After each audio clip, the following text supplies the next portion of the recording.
आपने कुछ पॉइंटर्स गिनाए, इसमें जो पांचवा पॉइंट था वो बहुत ही इंटरेस्टिंग था। क्या आपको लगता है कि मोदी और पुतिन की जो दोस्ती है वो पश्चिमी देशों को खटक रही है? 101%, उसमें कोई डाउट नहीं है। आप हम्म। देखिए मोदी जी और पुतिन की जो दोस्ती है, बहुत ये एक वैचारिक मेल है। और ये एक बहुत एक जो एक वर्ल्ड को विजन है वो दोनों का बहुत मिलता है। हाँ। देखिए रशिया एक आर्म्स सुपर पावर था, है और रहेगा। ये रशिया से कोई नहीं छीन सकता। रशिया का जितना जीडीपी, अगर उसकी लैंड और रिसोर्सेज देखे, उसकी आबादी बहुत छोटी है, उसके हिसाब से उनका जीडीपी बुरा नहीं है। रशिया आर्म सुपर पावर रहेगा, और रशिया का अनकंडीशनल सपोर्ट भारत को।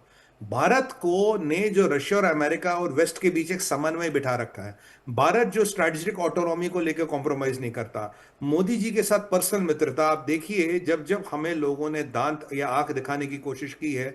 एक बार राजनाथ सिंह जी चले जाते हैं मॉस्को, 2 दिन में बहुत कुछ साइन करके आ जाते हैं। एक बार ये पुतिन साहब आते हैं, आपको याद है 6 घंटे हैदराबाद हाउस में रुके थे, हम्म। 12 या 18 एमओयू साइन करके गए थे।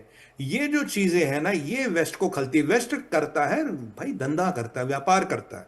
ट्रम्प जैसे लोग व्यापारी हैं। आप बताओ कितना पैसा दोगे, कितना ज्यादा पैसा दोगे। अब व्लादिमीर पुतिन है, व्यापार तो वो भी करते हैं, पर वो 100% व्यापारी नहीं है। हम्म। दोस्ती, धर्म, ये उनके लिए बड़े इंपॉर्टेंट। मैं, आप, पुतिन बड़े धार्मिक व्यक्ति है, मोदी जी भी बड़े धार्मिक व्यक्ति है। ये टोटल व्यापारी नहीं है। इनको लगता है कि भाई दोस्ती भी एक बहुत महत्वपूर्ण चीज है, जो वेस्ट को समझ नहीं आता। जो वेस्ट का है व्यापार, जी डॉलर, कितने डॉलर दोगे। हम्म। अब हाँ, ये जो अनकंडीशनल फ्रेंडशिप है, जो रशिया हमारे साथ हमेशा खड़ा होता है। आज चाइना ने 1000 लाले रप्पे दिए रशिया को कि भारत को छोड़ दो, नहीं छोड़ा। पाकिस्तान ने बोला मैं आपसे हथियार खरीदने को तैयार है, भारत को छोड़ो, नहीं छोड़ा।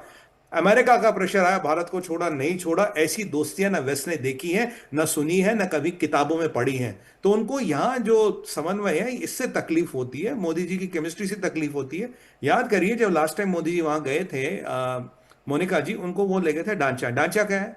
डांचा पुतिन साहब का पैलेस है, पर्सनल घर है। मतलब छोटा मोटा इंफ्रास्ट्रक्चर, बहुत बड़ा मेंशन है।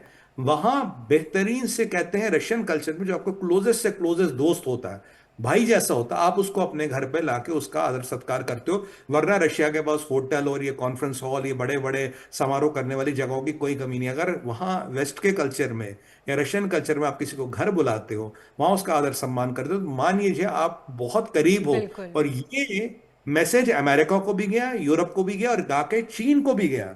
तो ये जो पर्सनल केमिस्ट्री वाली बातें हैं, हम्म। ये इनको खटकती। इसीलिए मोदी और ट्रंप में, मोदी और पुतिन में एक दरार पैदा हो, मोदी और पुतिन में एक वो एक डेजोनेंस हो, ये कोशिश है। ऐसा बताया जा रहा है कि हाय भारत, अगर आप पुतिन से दोस्ती करोगे तो आपको आर्थिक नुकसान होगा।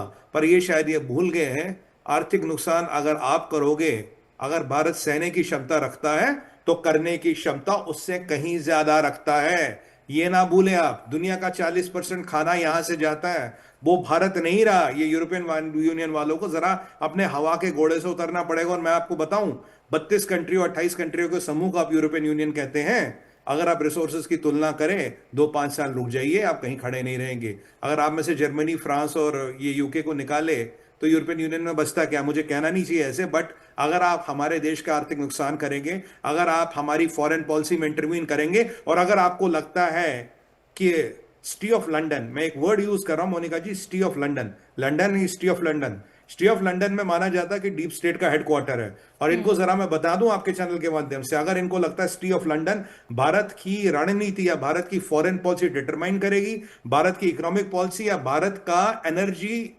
सॉवरेनिटी डिटरमाइन करेगी, नहीं साहब, ये चीजें नहीं होने वाली है। न थी, न है, न होगी। और आप अपनी लक्ष्मण रेखा समझिए, ये जो आपने अभी किया है, हमें इसकी टाइमिंग समझ आ रही है, हमें इसकी प्रतिक्रिया समझ आ रही है। हमें पता है अभी आपने ये सब क्यों किया। ये कंपनी तो कई सालों से, आज इसकी याद क्यों आई?